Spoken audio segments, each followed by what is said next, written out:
final mic check. 30, 29, 28, 27, 26, 25, 24, 23, 22, 21, 20. Are we good? Alrighty. Thank you so much, guys. Keep going, keep going. I'm going. Checking the mic, making sure we are all set. We have the music off. Check, check. 1, 2, 3, 4, 5, 6, 7, 8, 9, 10, 11, 12, 13, 14, 15, 16, 17, 18, 19, 20. Okay, thank you so much.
Ladies and gentlemen, please silence your devices. Our program will begin momentarily.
Please welcome Derek Morgan, Executive Vice President of the Heritage Foundation.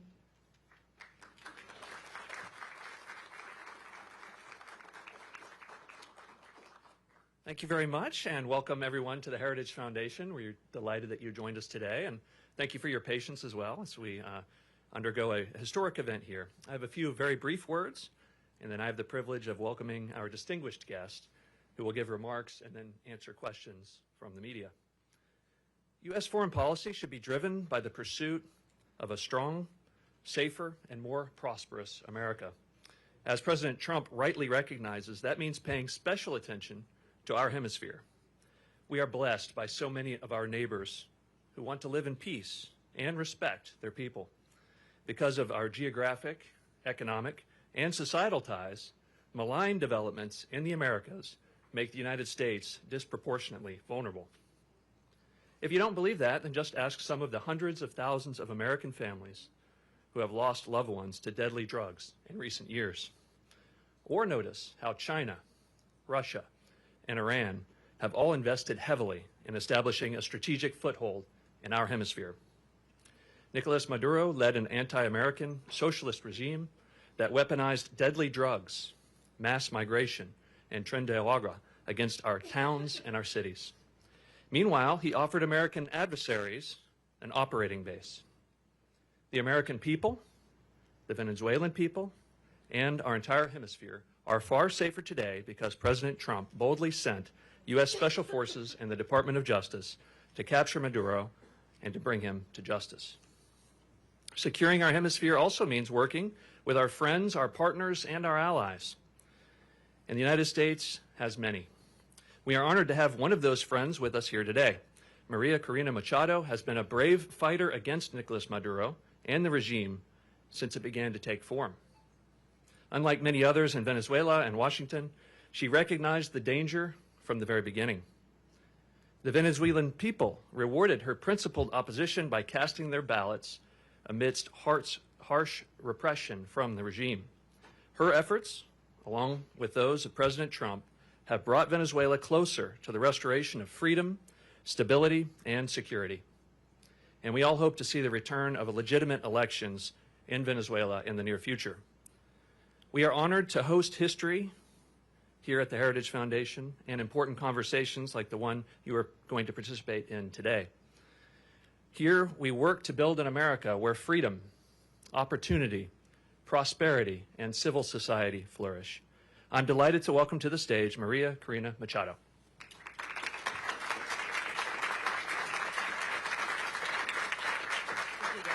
Thank you so much.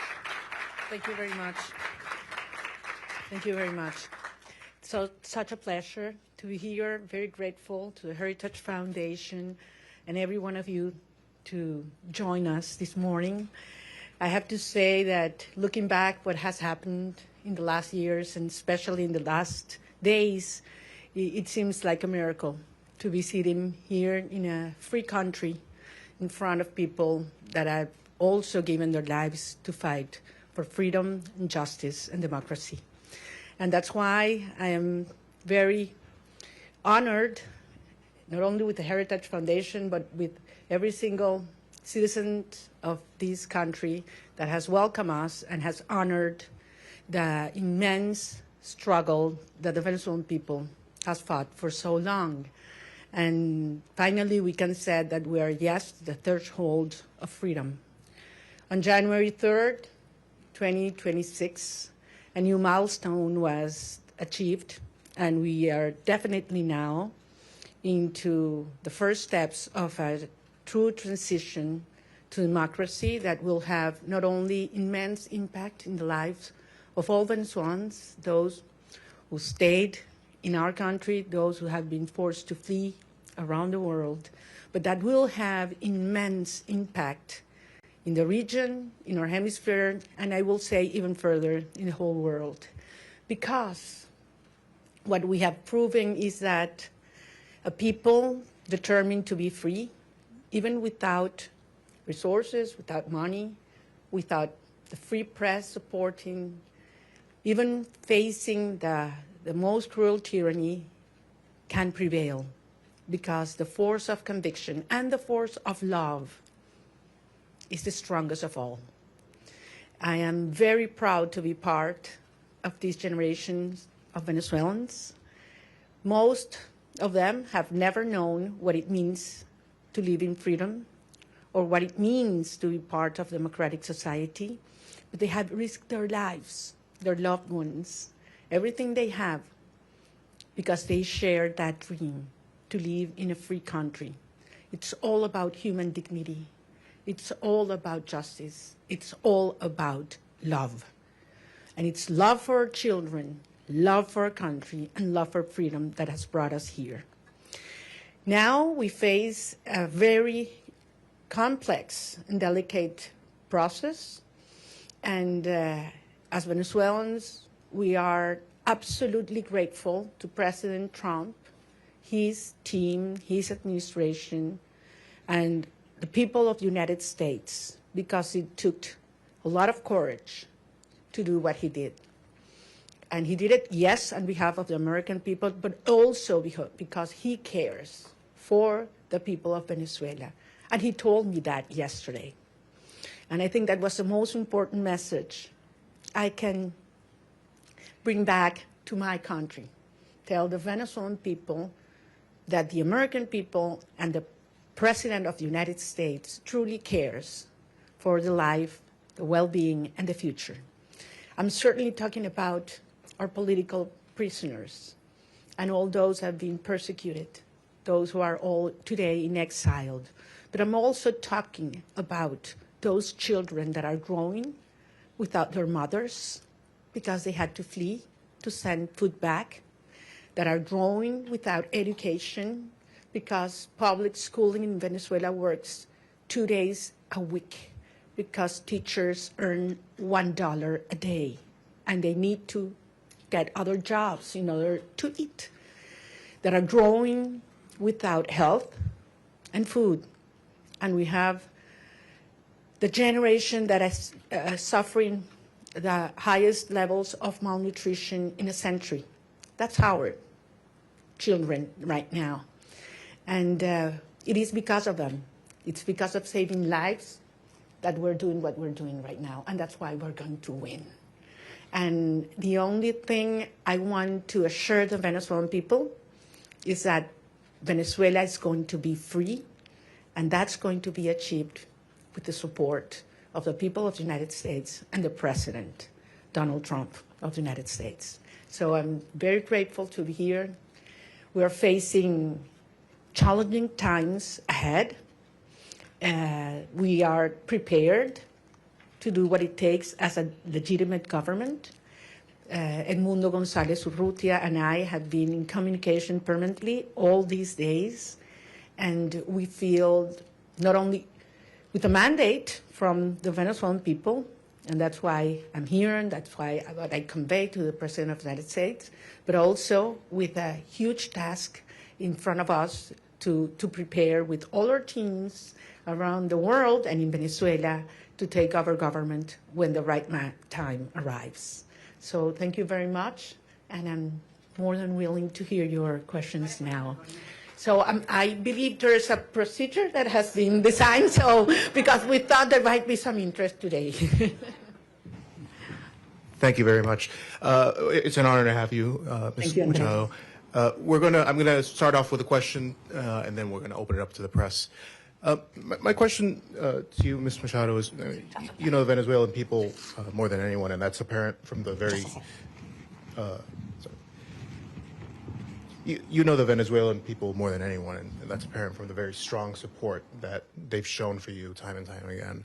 I wonder if you could tell us a little bit about, I mean, as you know, your country has been destroyed by socialism, Cuba, Russia, and Iran looting your nation, your wealth. Do you see, and the primary victim of this has been the Venezuelan people, do you see a future in which, at all possible, where a free and fair election and return to democracy in Venezuela restores anything but a strong, staunched U.S. ally and a country that leaves behind the shackles of socialism? Well, thank you very much. Can you hear me?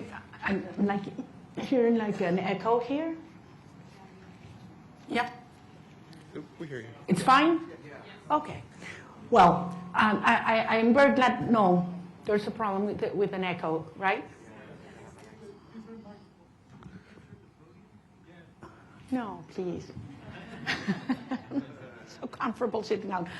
You want me to stand up? You prefer that I stand up? No? That's better now? Okay.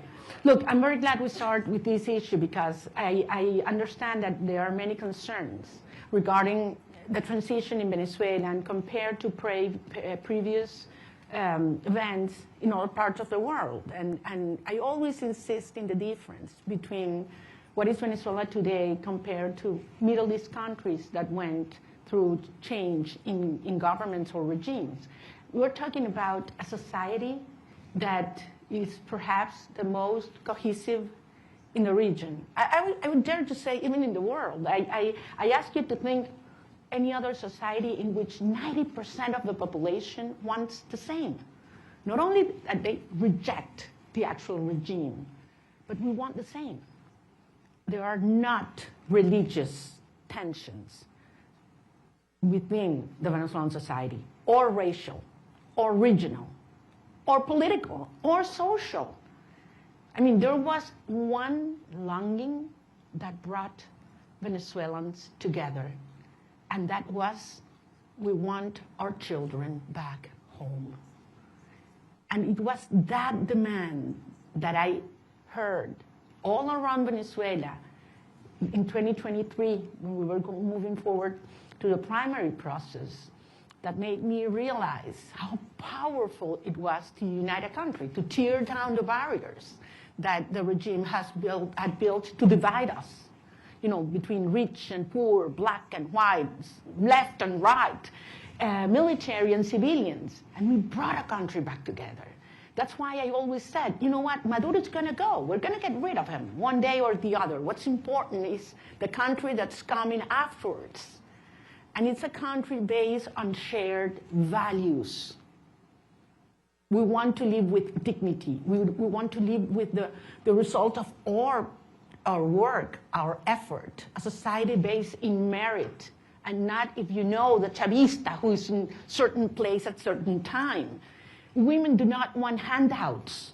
They don't want to live in give their children a box of food that has a high cost, because then you have to lower your head and repeat what the regime wants you to say or dress as they expect you to dress.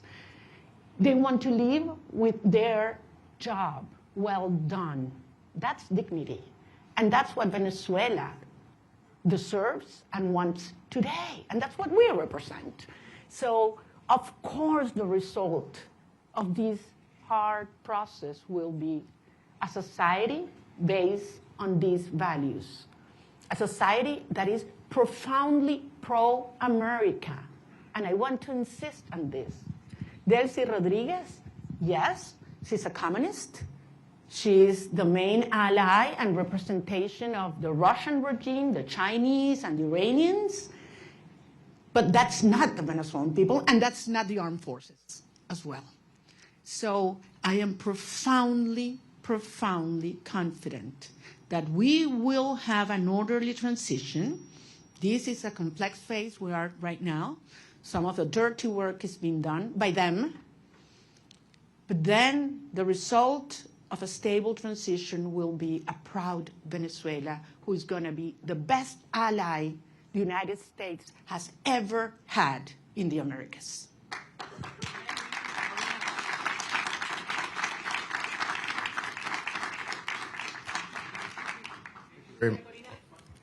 We're going to have a person come up and... Sorry for that. I'm gonna leave. Thank you very much. Hi, thank you very much for coming. I realize there's a lot of interest. We're going to try to get to every question. I'm going to go through a list. There's outlets that have more than one reporter accredited, so I would like to please ask you to raise your hand so we can get one of our kind staff to bring the microphone to you as I call you out. Julio Vaqueiro from Telemundo, please. Hola, Julio. Hola, María Corina.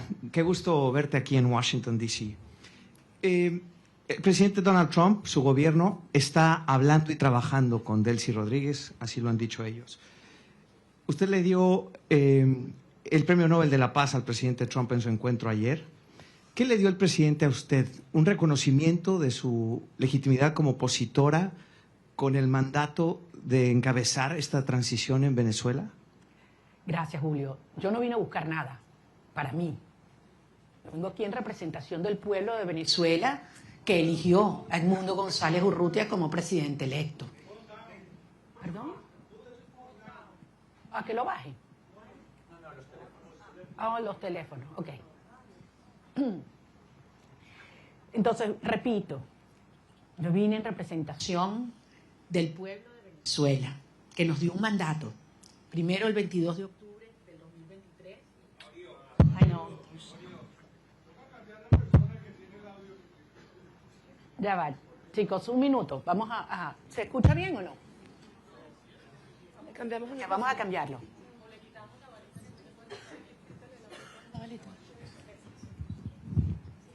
Ok, ahora está mejor. ¿Ahora sí? Ok, voy a repetir la pregunta la respuesta a la pregunta de Julio. Les decía, yo vine a reunirme con el presidente de los Estados Unidos en representación del pueblo de Venezuela, que nos dio un mandato. El 22 de octubre del 2023, cuando yo recibí más del 92% de los votos en las primarias, y el 28 de julio de 2024, cuando Edmundo González Urrutia, en las condiciones más extremas y fraudulentas, recibió el 67% de los votos de los venezolanos y lo probamos. Y lo probamos. Vine a recibir de parte de él un mensaje para los venezolanos. Y es la seguridad de que contamos con los Estados Unidos para avanzar en una ruta donde se haga respetar la soberanía nacional, la libertad, la democracia y la justicia. Hay un proceso muy complejo en marcha, lo sabemos, pero se están dando pasos. Evidentemente, para los venezolanos es una situación cada día, para muchos venezolanos de vida o muerte, y ahí hay una enorme urgencia ética. Pero entendemos que este es un proceso complejo al cual nosotros somos parte y queremos y estamos contribuyendo. Gracias. Nick Schifrin from PBS, please. Hola, María Corina. Thank you so much. It's great to see you in person after seeing you virtually for the last few years. Two questions, if I could, similar to what you just answered, but in English. You had a very good meeting with the president yesterday, but he still maintains a positive relationship and positive language about Delcy Rodriguez. The CIA director was just there. So what's your message to the president and to the United States when U.S. policy is still to support the Chavismo government that still exists in Caracas? And I have to ask, your statement last night said that you felt like you were going to die at one point when you left Venezuela in the boat. Can you just tell us exactly what happened in that moment when you were in that boat? Thank you. Well, regarding all the details of how and when I left Venezuela, for the protection of those involved and help me get here, I will wait until the regime is no longer in capacity to harm them, to share that in detail. Yes, there was a certain moment in the trip, in the boat, where I was hurt because the waves were very high, over 6 feet, and there was a strong wind, and we got lost in the ocean. We lost the sign of the GPS, and the satellite phone stopped working, and Starlink antenna did not work as well, all at the same time. So it was a very risky, dangerous, and scary moment, I have to say. And it lasted several hours. But at the end, as I say, you know, we have moved ahead de la mano de Dios. And that's why I believe it is a miracle, and I'm here. And I know that someday I will be able to tell you all the details and thank personally all those that risked their lives in order for this to happen, because they knew it was very important for our cause that I was able to leave my country at that moment. Regarding your first question, look, this has nothing to do with a tension or decision between Delcy Rodriguez and myself. This is about the cartel and justice. This is about a criminal structure that is the regime and the mandate of the Venezuelan people. That's what's at stake at this moment. I'm just one member of a huge movement of millions of Venezuelans that have decided and are committed to be free.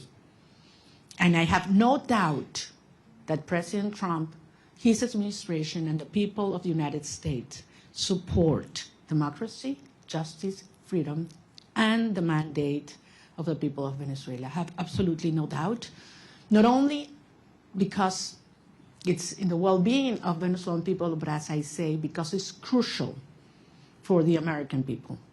The United States today is a safer nation after January 3rd.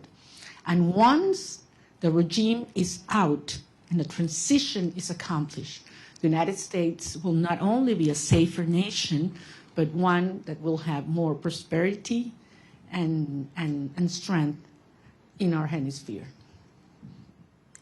Can we get Eric Martin from Bloomberg, please?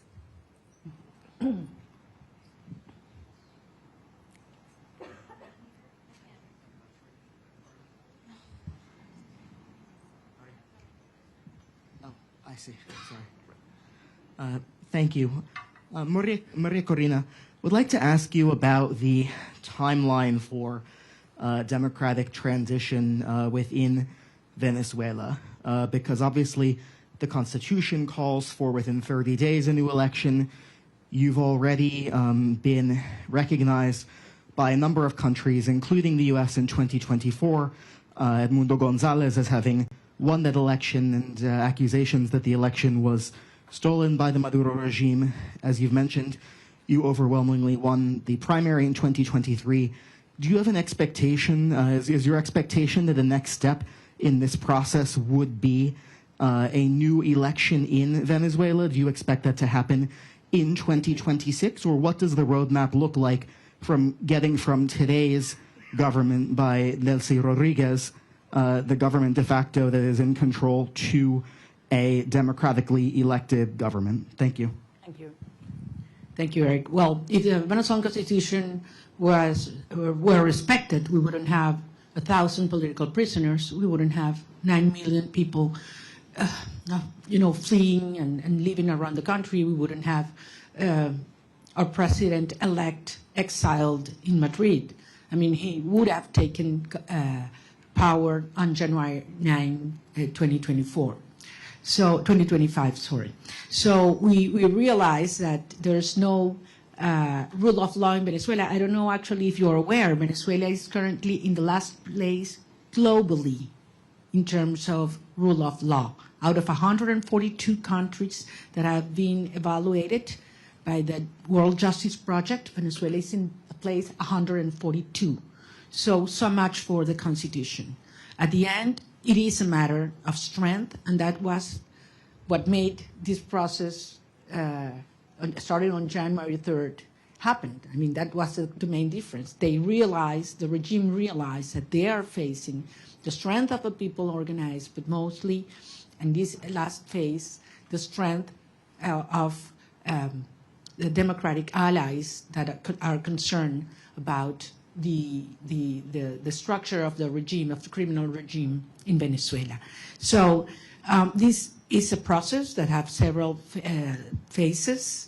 We are in one that it's complex, as I said, in which the regime is forced to dismantle themselves some of the structures that have been maintaining them in power, starting with the repression system. That requires not only that all political prisoners are liberated, but that they are free. The fact that you are not in a prison doesn't mean that you are free. In Venezuela, they have left the jails, but they cannot speak to the press. They cannot leave the country, and they are still terrified. All torture centers have to be closed, and certainly there have to be guarantees for journalists to speak out and those who have left the country to come back and organize and make the will of the people be respected. Eric, believe me, I understand the urgency. I have been speaking with the families, not only of those that have been freed or liberated these last hours, but especially with those that have not, and that they don't know where their loved ones are right now. They have simply disappeared. I'm talking about hundreds of people. Actually, we found out in these last hours that there were more political prisoners than we thought, because many families had been scared just even to denounce that their loved ones had been in prison or disappeared by the regime. So some of those that have been liberated were not even registered by us. So, and this is still in place. I mean, there is a criminal structure of terror not only on the civilian population, but also in the military. So that one of the main urgencies and priorities that have to take place in the days to come is we need to dismantle that terror structure by the DGCIM or La Casa Militar, which are those that have committed crimes against humanity and that are those that have not only the civilian but the military under terror and neutralized. Once these steps are taken, then we can move forward in the reinstitutionalization of our government, and eventually we will have free and fair elections. And I'm talking about governors, mayors, National Assembly. We need to have, the will of the people be expressed freely. I have to remember that in the last election, presidential election, where our president-elect Edmundo González won, nearly 40% of Venezuelans that have a right to vote couldn't do it because the regime wouldn't allow them.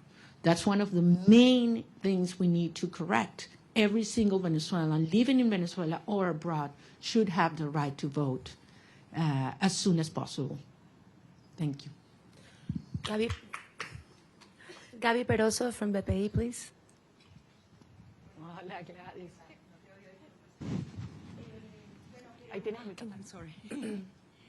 Gracias. Quería que nos dijeras lo que se pueda revelar de la reunión con el presidente Donald Trump, por ejemplo, la importancia del reconocimiento al presidente electo Edmundo González, un cronograma electoral, eso se habló, hay posibilidades ciertas de esas dos cosas. Y en segundo lugar, una pregunta que se hacen los venezolanos, tu retorno a Venezuela, saliste con condiciones distintas. Ahora Estados Unidos también está involucrado en eso.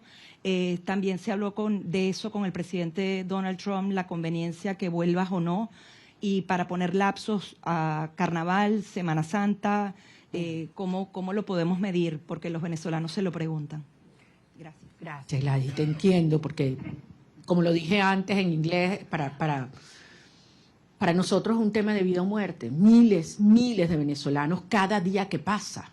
Es una tortura, es una tragedia y es un tema de la urgencia ética asociada a poder realmente iniciar un proceso de reconstrucción del país y que regresen los venezolanos que se han ido.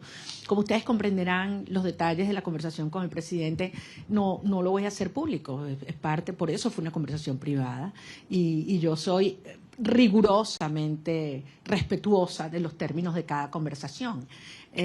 Sí, porque esto depende de lo que yo dije y que además lo he dicho públicamente, voy a decirles que por supuesto que insistí en mi deseo de regresar a Venezuela lo antes posible. Y lo voy a hacer. Voy a regresar a Venezuela lo antes posible. Y evidentemente fue un tema que discutimos y todo lo que ello implica. Pero no soy solo yo. Son millones de venezolanos, otros compañeros, líderes políticos de otros partidos que también quieren hacerlo. Incluso ayer algunos senadores hablaban de ir a Venezuela, lo dijeron públicamente y lo declararon. Y bueno, quizás hasta podemos ir juntos. Es decir, yo creo que hay mucha gente en el mundo preparándose para ir a Venezuela porque sabemos que este es un proceso irreversible. Puede tomar un día más, puede tomar un día menos. Puede haber alguna fase que no nos la habíamos previsto o que no nos gusta. Eso es verdad. Es un proceso tremendamente complejo, desmontando una estructura que tiene 27 años en el poder, destruyendo todo, aliados con los rusos, con el régimen iraní, entregando nuestras riquezas a China, ofreciendo el territorio venezolano para que opere Hezbollah, Hamas, los carteles de la droga, la guerrilla colombiana. Todo ha entrado, persiguiendo a la sociedad, acabando con nuestras instituciones. Y no pudieron. Tenido toda la plata del mundo. Por aquí tenía yo la cifra de lo que fue, lo que le ha entregado el régimen chavista desde el 99 hasta este año en petróleo venezolano regalado a Cuba. Estamos hablando de cerca de 5 billones de barriles de petróleo. Es una cifra monumental, regalada. Entonces a mí no me vengan a decir que quién se está agarrando el petróleo en Venezuela en este momento. O sea, han saqueado Venezuela y aún así el país está de pie, decidido, unido, y pueden tener la seguridad que nosotros vamos a convertir a Venezuela, ahora sí, en el milagro latinoamericano.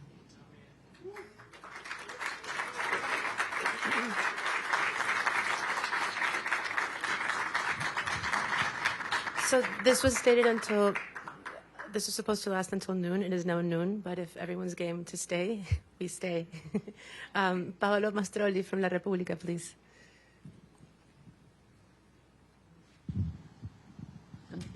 No veo, allá.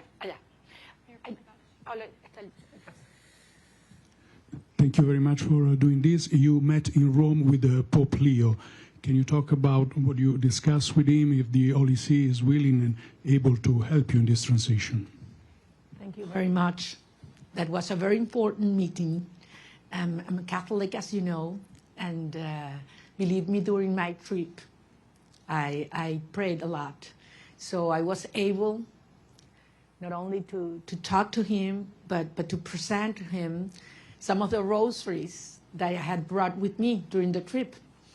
And it was a day that marked my life in a personal dimension, but also I had a reassurance of the Holy Father that he knows very well what's going on in Venezuela. He knows what the Catholic Church is going through because of the persecution and pressure on our bishops and priests and nuns. And I believe that he's not only concerned, but actively helping and supporting a peaceful transitional process to take place. I think it was a very important and timely message to Venezuelan society, which is mostly, as you know, Christian. So I think it couldn't have been in a better moment, and it brought a lot of hope and reassurance to our people. Thank you. David Alandete from Diario ABC, please. Aquí está, David.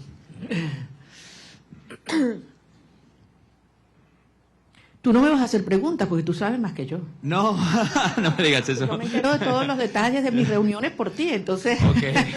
Sorry about that. No, te pregunto en español. Dale, David. Okay. Muchas gracias. Quería hacerte dos preguntas y muchísimas gracias por hacer esto. Es genial poder vernos, que no sea virtualmente. Estaba interesado en cómo... Se ha escrito mucho, se ha dicho mucho sobre cómo fue la visita, los términos. Sin revelar nada interno, ¿cómo te sentiste tratada y recibida? Porque creo que ese ha sido un punto muy importante en la cobertura de la visita. Y el segundo, ¿qué le dirías a la comunidad internacional después de haber sido recibida en la Casa Blanca? Me refiero a la Unión Europea, a otros países que han estado antes en mediación, pero no lo están ahora después de la operación del 3 de enero. Gracias. Muchísimas gracias, David. En primer lugar, nuevamente lo voy a repetir.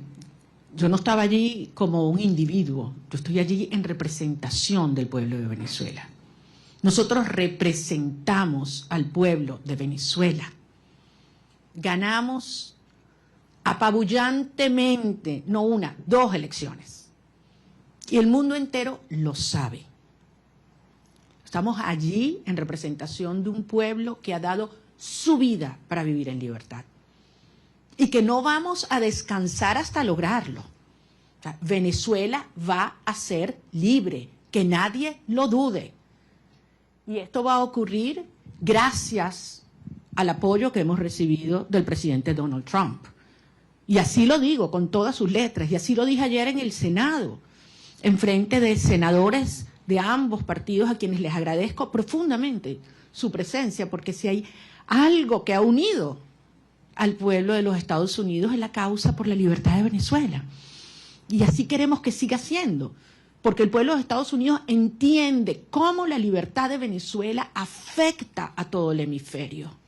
Indiscutiblemente para los venezolanos es un tema existencial, pero es un tema prioritario. Yo sentí un enorme respeto hacia el pueblo de Venezuela ayer, cuando entramos a la oficina oval. Y no sé cuánto iba a durar la reunión, pero la verdad es que sentí que pasaba el tiempo, podíamos conversar de todos los temas con absoluta honestidad, crudeza. Bueno, ustedes me conocen como yo soy, yo digo lo que siento, lo que pienso y con mucho respeto, sin lugar a dudas. Estoy nada más y nada menos que en la oficina del presidente de los Estados Unidos, frente al presidente de los Estados Unidos, pero consciente de la responsabilidad de este momento único. Y salí de allí y se lo decía anoche en una entrevista que grabé con Rachel Campos, le decía, me impactó la preocupación que él me transmitía sobre la situación de los venezolanos hoy. Cómo están los niños, cómo están los jóvenes, cómo están los ancianos, cómo está el sistema de salud, cómo está el sistema de educación, cómo están las familias, qué planes tenemos. O sea, yo creo que quizás públicamente se da a conocer más las preocupaciones por temas económicos, energéticos, etcétera, pero yo ahí pude tener una conversación con un ser humano que le duele lo que están viviendo los venezolanos, que le preocupa y que está genuinamente comprometido con su bienestar. Por eso yo salí realmente convencida de que lo que necesitamos para sumar a toda la fuerza y la organización adentro en un genuino liderazgo global está en la Casa Blanca, y creo que servirá de ejemplo para aquellos líderes globales o mundiales que no han tenido la determinación de llamar las cosas por su nombre, porque todos lo saben. A estas alturas no hay excusas. Están los informes de Naciones Unidas y el Fact-Finding Mission, donde se demuestran los crímenes de lesa humanidad que ha cometido Nicolás Maduro, Delcy Rodríguez, Diosdado Cabello, Vladimir Padrino López. Eso está allí, con nombre y apellido, testimonios desgarradores. Entonces no hay excusa para ignorar el terrorismo de Estado como ha calificado la Comisión Interamericana de Derechos Humanos. Más allá de todos los crímenes de corrupción, narcotráfico, tráfico de seres humanos, de armas, todo lo que sabemos que sigue ocurriendo en Venezuela.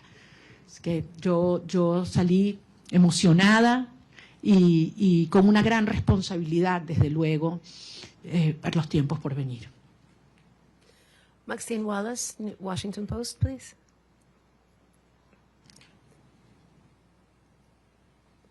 Maxine is not here. Washington Post.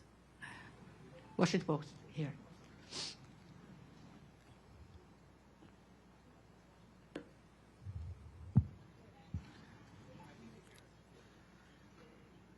No Washington Post? Okay. Then let's go with Carla Angola, please. She's right next to you. Thank you. I can hold it. Okay, perdón.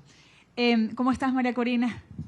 Quería solo algunos detalles, ¿no? El primero que siempre me ha dado curiosidad sigue siendo, ¿cómo fue esa primera noche en la que dormiste sin estar en clandestinidad, sin haber estado todos esos años sin poder salir del país? Es decir, dormir una noche sin la sospecha o el peligro de que alguien te fuera a buscar. Eso siempre me dio curiosidad, que si lo pudieras compartir. Y después en esa reunión, ¿pudiste conocer cómo te vas a involucrar? Porque el presidente lo dijo en algún momento, que tú vas a estar involucrada en alguna de las fases.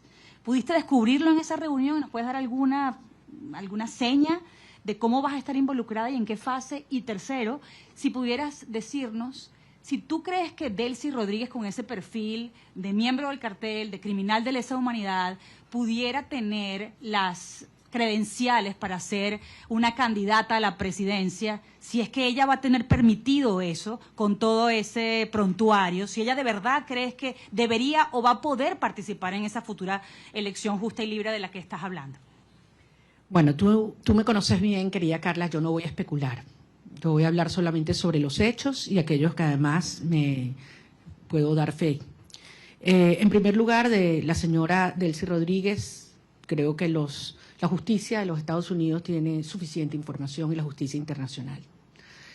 Solamente les recuerdo que no solamente ideológicamente comunista y muy fanatizada, pero además ha sido como en el cargo de vicepresidente quien ha supervisado y ejecutado todo el proceso de represión en Venezuela. Es decir, los centros de tortura están bajo su dirección y han estado bajo su dirección. Es responsable directa. Además, ha sido parte del diseño de bypassear las sanciones de los Estados Unidos, la justicia de los Estados Unidos, para poder obtener y seguir haciendo transacciones financieras con países que son enemigos de los Estados Unidos. Entonces, queda muy claro cuál ha sido y cuál es su perfil. Con relación al rol que vamos a tener el gobierno electo en estos próximos pasos, es algo que no hay que descubrir, es algo que hay que construir. Y ayer dimos un paso y evidentemente es algo que está en diseño, en construcción y veremos día a día cómo va ocurriendo. Como yo se los decía siempre a los venezolanos, it's one day at a time, ya estamos en una fase que es 1 hour at a time. Y como son las cosas en Venezuela, ya ustedes saben cuál va a ser lo próximo, ¿no? Entonces aquí nadie se aburre en materia de las dinámicas en Venezuela porque están pasando muchas cosas. Y muchas veces, y yo sé que tú lo dijiste una vez, creo que David también, que cuando yo estoy más callada es cuando más duro estamos trabajando. Entonces, sí les pido en ese sentido, y yo sé que los venezolanos tienen profunda confianza. Miren a dónde hemos llegado. Con relación, se meten mis temas personales, y esos son los que más me cuestan, a lo que fue la salida, lo único que les puedo decir es que yo no dormí esa primera noche. Yo primero tenía 16 meses en los cuales cada ruido que ocurría, sonaba algo, inmediatamente me despertaba. O sea, tenía 16. Y esa sensación de que puedes dormir en paz, segura, de que un ruido no implica una amenaza, es algo que toma un tiempo procesarlo. Yo me levanto algunas veces y no estoy sola. Abro los ojos y puedo abrir la ventana, ¿no? Son cosas que quizás para muchas personas son take for granted, ¿no? Hay que vivir esto para valorar la libertad. Y la verdad es que si hay algo que yo tengo que hacer es darle las gracias y pedirle perdón a mi familia, porque hay que ver lo que esta experiencia les ha traído, ¿no? A todos, a las familias de todos los que estamos involucrados en esta causa, ¿no? No es solo la mía. Yo hablaba ayer con la madre de un muchacho que liberaron y la verdad es que es admirable. Y cuando he hablado con cada uno de los presos liberados, es tanta la admiración, porque los que me dicen es, lo volvería a hacer, María Corina. Antes de saludarme, lo primero que me dicen, quiero que sepas, lo volvería a hacer. Y después, te adoro, te quiero, no sé cuánto, me muero por verte.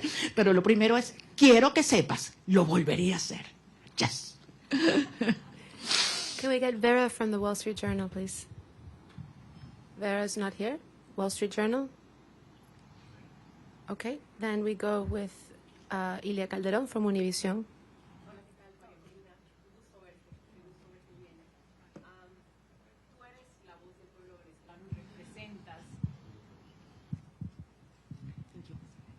Tú eres la voz del pueblo venezolano y representas al pueblo venezolano.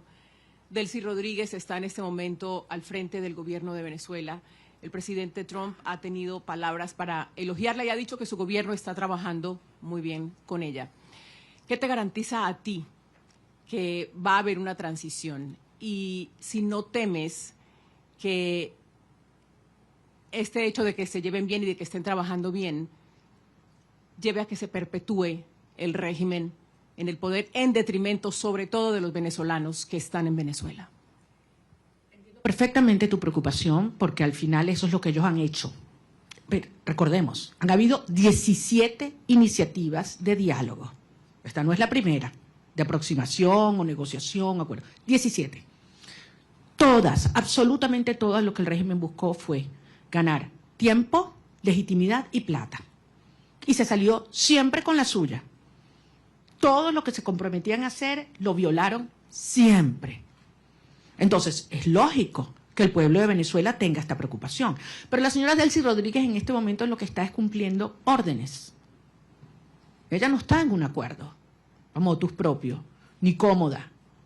Ella está cumpliendo órdenes, porque al final, si algo demostró el 3 de enero, es que tenía que haber una amenaza real, tenía que haber fuerza real. El costo de quedarse en el poder tenía que ser más alto que el costo de la salida para que se diera este cambio de actitud en el régimen. Y los venezolanos hicimos todo lo que nos correspondía en términos de la organización, la movilización, la victoria electoral. Pero hacía falta el respaldo decidido de los Estados Unidos y finalmente llegó de la mano del presidente Trump. Entonces, esto es otra fase. Ahora bien, se tiene hoy un sector que está cumpliendo en el desmantelamiento del otro sector del régimen. Eso existe. Y desde luego se tiene la fuerza real y la amenaza del gobierno de los Estados Unidos. ¿Qué falta aquí? ¿Qué falta aquí en este análisis? La gente, el pueblo de Venezuela. Y eso es lo que nosotros representamos. La legitimidad y la garantía de una transición ordenada que tiene que tener el respaldo del pueblo de Venezuela. Cuando tú tienes un pueblo unido, no hay manera de ignorarlo. Y yo sé que ese no es el objetivo del presidente Trump o del secretario Rubio, todo lo contrario. Es acompañar y apoyar al pueblo de Venezuela en su derecho de ejercer la soberanía popular. Ahora estamos en una fase compleja que aspiramos poder cumplirla de la manera ordenada, controlada y más rápida posible. Yo no voy a adelantarme a poner fechas y a poner calendarios porque sería una irresponsabilidad. El 2 de enero, ¿quién habría pensado que estábamos tan cerca de iniciar esta fase? Y nos dijeron que era imposible, by the way. Nos dijeron que era imposible que ocurriera lo que ocurrió. Y hoy Nicolás Maduro está enfrentando la justicia internacional. Dime tú la magnitud del paso que hemos dado. ¿Estamos listos? Obviamente no. Pero fueron 27 años para montar esta estructura. Y estamos avanzando con paso muy firme.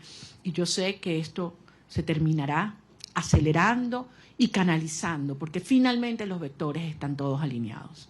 Falta, sí, como decía David, que algunos otros países alrededor del mundo, con firmeza y valentía, reconozcan que se está haciendo lo correcto y que lo acompañen. Yo creo que en este momento no es posible, porque depende de múltiples variables, pero nuevamente, trabajando duro para garantizar que podamos regresar a Venezuela con Edmundo González Urrutia también. Benjamín Álvarez, de Deutsche Welle.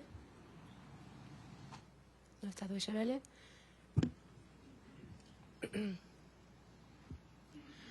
Muchas gracias. Una pregunta refiriéndome a lo que acaba de mencionar de que Delcy Rodríguez está recibiendo órdenes y no está cooperando con la administración Trump.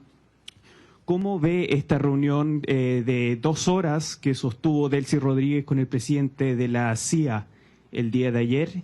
¿Y no le preocupa esta cooperación tan cercana que está buscando la administración de Trump con ella y con la gente cercana al régimen? Yo no quiero especular, no conozco los detalles. Ahora, si los Estados Unidos obtienen la información que necesita por parte de esta señora, yo creo que ese es el tipo de cooperación que nosotros esperamos, sin duda, y nos conviene, sin duda. Yo entiendo que para muchas personas esta es una situación difícil de entender. Para muchos venezolanos quisiéramos que esto evolucionara probablemente de una manera más rápida y trabajaremos para que así sea. Pero desde luego, pocas personas tienen tanta información sobre la estructura criminal de la tiranía como quien fue parte de su diseño. Así que sin duda tiene información que le debe ser de altísimo valor al director de la CIA.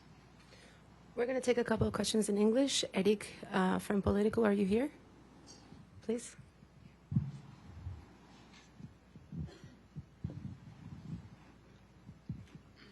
Thank you so much, Maria Corina. It's good to see you in person, as others have said.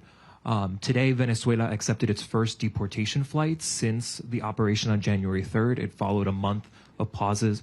There's been some worry that Rodriguez could use migration cooperation with the United States as a way to defray pressure to go towards elections or to dismantle criminal networks in the country. Do you share those concerns that she could use an issue that is very central to this administration's foreign policy? Thank you very much. We all know how this regime weaponized migration against several countries, not only the United States. And migration in Venezuela was designed by the regime. Wasn't, just spontaneously happened. It was designed by them. And certainly they've tried to use our people as that trade bargain, in trade which is very, very painful.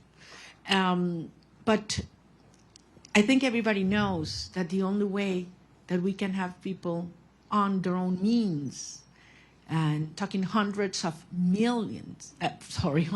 thousands coming back, is given the Venezuelan people the hope, the certainty that we will have a democratic future and security in our country. It's not a matter of having all economic problems solved. People are willing to go back to be part of the solution. But if they have, hope that we will have a freedom and democracy in the future. So I think it is clearly in the best interest of the United States and those that are concerned about migration to have a transition take place as soon as possible, because you will see millions coming back home. I have several accredited journalists from the AP. I don't know who wants to take the question. Josh Goodman from Associated Press. Hi, Maria Corina. Thank you. Lots of questions still about the meeting yesterday with President Trump. I just have three specific ones. Did you urge him to seek the arrest of Diosdado Cabello? Did you urge him not to meet with Delcy Rodriguez, as he's indicated he would? And did you urge him to not allow Delcy Rodriguez to reopen the Venezuelan embassy in Washington? Those are three specifics. Want to know what your position on those are. Thanks. Well, I think I don't need to urge the president of specific things. I think it's very clear what has to be done right now. We exchange views about the implications of several actions. And I just want to tell you that I was very impressed of the degree of information he has, how closely he follows the situation in Venezuela, and how much he's concerned about the well-being of our people. Certainly, we did talk about the political prisoners and their families, and the importance to stop repression from the root in Venezuela right now, because you cannot talk of a transition, even in its first steps, if there's still repression in our nation. The Daily Signal.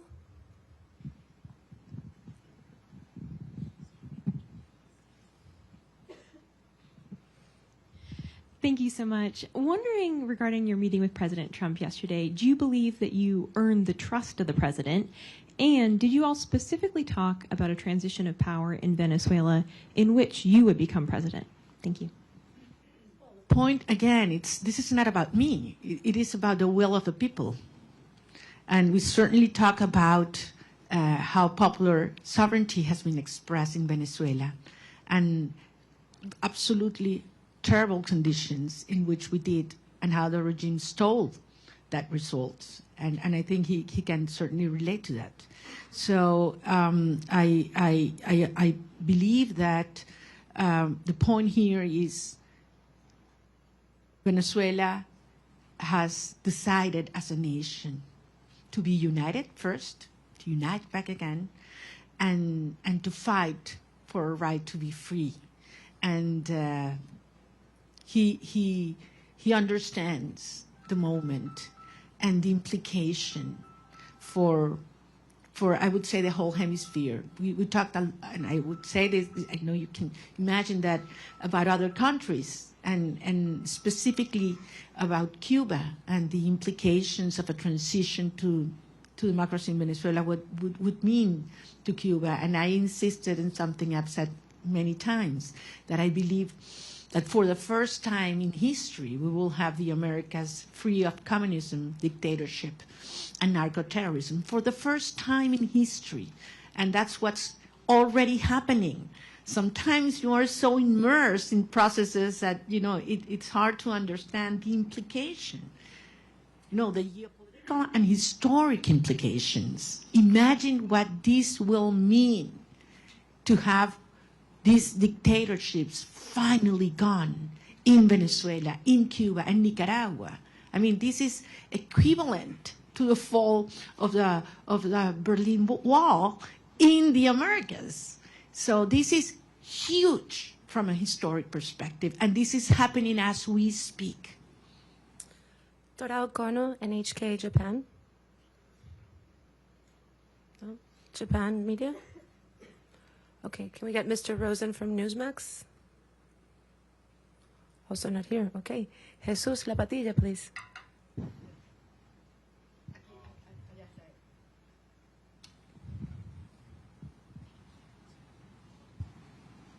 Pardon me? Okay. I was wondering if President Trump he's aware of how many political prisoners have been released so far. I mean, it's less than 10%. And I was wondering if he's aware of that, and if he's told you some strategies that he will do to enforce, to make them release in the next months or weeks or something.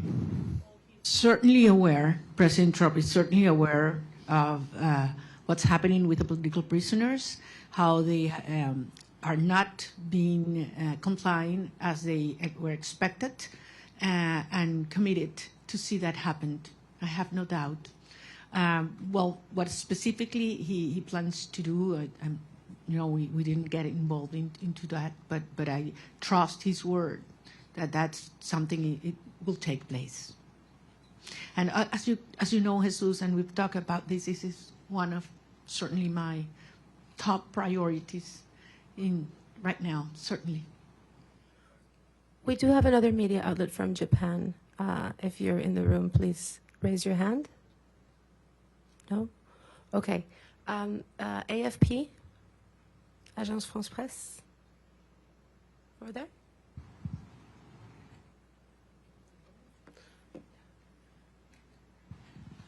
Sí, gracias.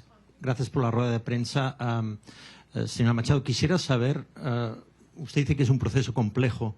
¿Cuál es la primera prioridad? Ahora que salga de Washington, ¿qué es lo primero que quiere negociar o ver de parte del gobierno de Estados Unidos? Mi prioridad, a título personal o para los Estados Unidos. Bueno, en términos de esta fase hay que terminar de desmontar la represión. Insisto, no es solamente que una persona pueda salir de la cárcel, es que sea libre y que se detenga la puerta, lo que se llama la puerta giratoria en Venezuela. Te sueltan 5 personas y te detienen 10 el mismo día. Y eso está pasando hoy. Esto sigue ocurriendo hoy. Y entre otras cosas, les recuerdo que la estructura del poder en Venezuela no es monolítica y no es jerárquica, es heterárquica. Por eso la propia señora Delcy Rodríguez no tiene control. Cuando dicen que controla las Fuerzas Armadas, no controla las Fuerzas Armadas. Ella lo que controla es la estructura represiva que tiene anulada las Fuerzas Armadas, que en este momento es el DGCIM y también la Casa Militar, en la cual también tiene gran control Diosdado Cabello, con enormes tensiones en el alto mando militar. Las Fuerzas Armadas, en más del 80%, están con nosotros. Si no, no hubiéramos obtenido las actas el 28 de julio. Y eso es algo que el régimen lo sabe. Nicolás Maduro estaba protegido ¿por quiénes? ¿Venezolanos? No. No confía en los venezolanos. Él sabe que las Fuerzas Armadas repudian este sistema tanto como el resto de los ciudadanos de nuestro país. Pero las Fuerzas Armadas están amarradas, neutralizadas, aterrorizadas por la estructura represiva del DGCIM. Y esa es la estructura criminal que hay que terminar de desmontar. Una vez que eliminamos el factor represión en Venezuela, ¿cuánto dura el régimen? ¿Cuánto dura el régimen? Es lo único que les queda, es el terror. Es lo único que les queda, es el terror. Entonces, estamos en esa fase, esa es la prioridad. Y veremos entonces cómo avanzaremos en la reinstitucionalización del país hasta llegar a un proceso de legitimación de todas las autoridades democráticas. Pero les digo, al final hay algunas cosas que Delcy Rodríguez podrá entregar, obligada por la fuerza, porque le tiene terror al presidente Trump, ahí no hay ninguna duda.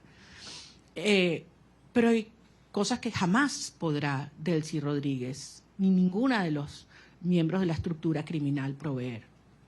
Confianza, Estado de Derecho, reencuentro, participación y apoyo ciudadano. Jamás, jamás. Por lo tanto, esto no es sostenible y ella lo sabe.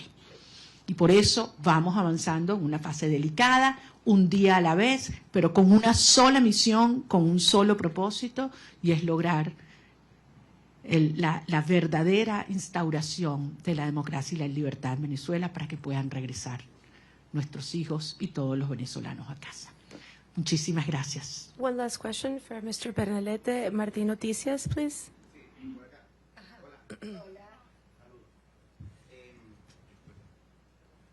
María Corina, gracias por la oportunidad, gracias a todo el equipo. Conversación que tenga prevista con el secretario Marco Rubio en virtud de recapitular un poco la orientación diplomática entre Venezuela y el gobierno de Estados Unidos, y hay alguna aclaratoria con los términos de cooperación energética entre Estados Unidos, dado que el secretario del Departamento de Energía dijo que hasta 2 años podría ser el control del petróleo en Venezuela. Bueno, nuevamente, las cosas en Venezuela se están moviendo rápidamente. Es evidente que mientras esté el régimen en el poder, no hay confianza para ninguna persona, para ninguna institución, para ninguna empresa, y por lo tanto existe este nivel de supervisión sobre los ingresos petroleros. Pero la transición en Venezuela, y como mismo dijo el secretario de Estado, las fases se solapan y esto puede acelerarse enormemente. Yo voy a tener varias reuniones en Washington y en otras ciudades sobre las cuales en su momento informaré, prefiero no hacerlo desde ahora. Yo sé que ustedes entienden, por respeto a las agendas y a los acuerdos con mis interlocutores. Pero en todo caso, quiero darles las gracias. Créanme que es toda una experiencia interactuar con periodistas que pueden libremente decir lo que piensan, hacer las preguntas que les salen del alma y no las que les imponen, y poderlos ver a la cara con un backing que no sea blanco. Y con el orgullo de decirles que lo que viene es enorme, y que así como Venezuela hace 200 años fue el foco de la lucha por la libertad y la liberación de nuestra región, una vez más el futuro de la región de América Latina se está luchando en el suelo venezolano, y yo voy a regresar lo antes posible. Espero que muchos de ustedes puedan hacerlo conmigo también. Muchas gracias. Gracias.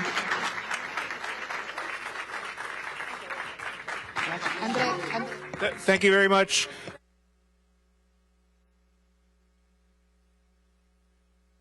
To file out, and then we'll all orderly come out the bat. But thank you very much. Let's welcome or thank Ms. Machado for her time. What's that? Muchas gracias. Gracias, Andrés. Gracias.